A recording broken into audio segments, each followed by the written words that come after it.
कि आप चक साहब मतलब दिल्ली आइए, और मैं दिल्ली तुरंत आया। भाई ने रात स्टडी की और सुबह संसद में उस मुद्दे को, स्थानीय मुद्दे को राष्ट्रीय मुद्दा बना दिया।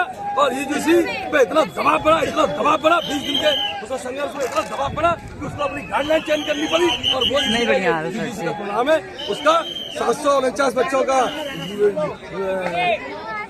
हिंदू विश्वविद्यालय में एडमिशन हुआ और ऑल इंडिया ओवर 16,500 बच्चों का। मैं जानना चाहूँगा जैसे कि देश के कोने कोने से आज लोग यूजीसी के समर्थन में आए, लेकिन एक वर्ग है जहाँ से विरोध की आवाज समाज यहाँ के मूल निवासी है और वो जो है विदेशी आ रहे हैं और वो हमेशा क्या चाहते हैं कि वो उनका जैसे कहते हैं ना हिंदू धर्म केवल SC ST OBC के लिए है, ब्राह्मण के लिए नहीं है। आप तो गलत कह रहे हैं। जो रामविलास पासवान है उनकी पत्नी कौन है? ब्राह्मण नहीं है। बाबा साहब की पत्नी कौन थी? ब्राह्मण नहीं है। ब्राह्मण थी, बट क्या है कि देखिए सर, ये विरोध कर रहा है अपनी चीजें को क्यों विरोध कर रहा है? जब कोई IAS बन जाता है या कोई मंत्री बन जाता है, विधायक बन जाता है, सांसद बन जाता है, तो उनके लिए जातियां खत्म हो जाती हैं, इसलिए वो उनसे शादी विवाह कर लेते हैं। लेकिन ये सर्व समाज के लिए, सवर्ण समाज के लिए, ये SC ST OBC समाज के सबके लिए नहीं है। ये जिस समाज को आप 15% में आंकते हैं, उस समाज ने 24 से 48 घंटे के अंदर यूजीसी के नए कानून पर रोक लगवा दी। आप कह रहे हो कि बहुजन समाज हमारे साथ है। जो 15% समाज है, उस 15% ने सड़कों पे आके 24 घंटे के अंदर कानून पर रोक लगा देता है। आप उनकी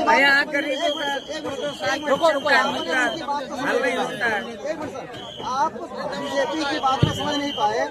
वो क्या है, 2027 में यूपी का चुनाव है और उस मुद्दे को लेकर के बीजेपी वालों ने क्या किया, SC ST OBC समाज को अपनी तरफ आकर्षित करने के लिए उन्होंने क्या किया, और इसके बाद पीछे से उन्होंने क्या किया, सवर्ण समाजों के द्वारा उसके ऊपर 2 महीने की रोक लगा दी। तो इसीलिए कि वो दिखाएंगे कि हम तो तुम्हारे साथ में है और उधर से क्या करेंगे उसको लागू नहीं करेंगे। तो मतलब ये दो धारी तलवार की बात कर रहे हैं, काम कर रहे हैं वो। कि आपको लग रहा है कि बहुजन समाज के जो 85% लोग हैं, यूजीसी को अगर बहाल नहीं किया जाता है तो वो सड़कों पर आने का पूर्ण प्रयास करेंगे? बिल्कुल तैयार करेंगे और वो समझ चुके हैं कि वो हिंदू नहीं है, क्योंकि हिंदू जो है वो सवर्ण समाज है।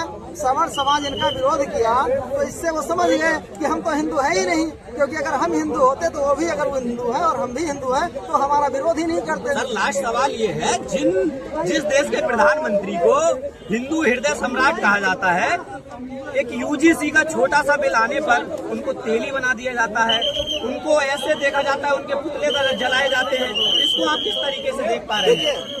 आप देखिए, जैसे आप हैं, हमारे सबसे कमी जानते हो क्या है, हमारे जो SC ST OBC समाज के लोग हैं उनको अपने बारे में जानकारी नहीं है, अपने समाज के बारे में जानकारी नहीं है, अपने इतिहास के बारे में जानकारी नहीं है, अपने महापुरुषों के बारे में जानकारी नहीं है। इसीलिए वो क्या करते हैं कि गुमराह हो जाते हैं। जिस दिन SC ST OBC समाज को अपने हक अधिकार के बारे में, अपने इतिहास के बारे में, अपने समाज के बारे में, अपने महापुरुषों के बारे में जानकारी हो जाएगी, उस दिन ये 85% हमेशा उनका प्रधानमंत्री होगा, उनका हमेशा राष्ट्रपति होगा, उनका हमेशा विधायक होगा, सांसद होगा, मुख्यमंत्री हमेशा 24 हमेशा रहेगा, वो कभी हट ही नहीं सकता।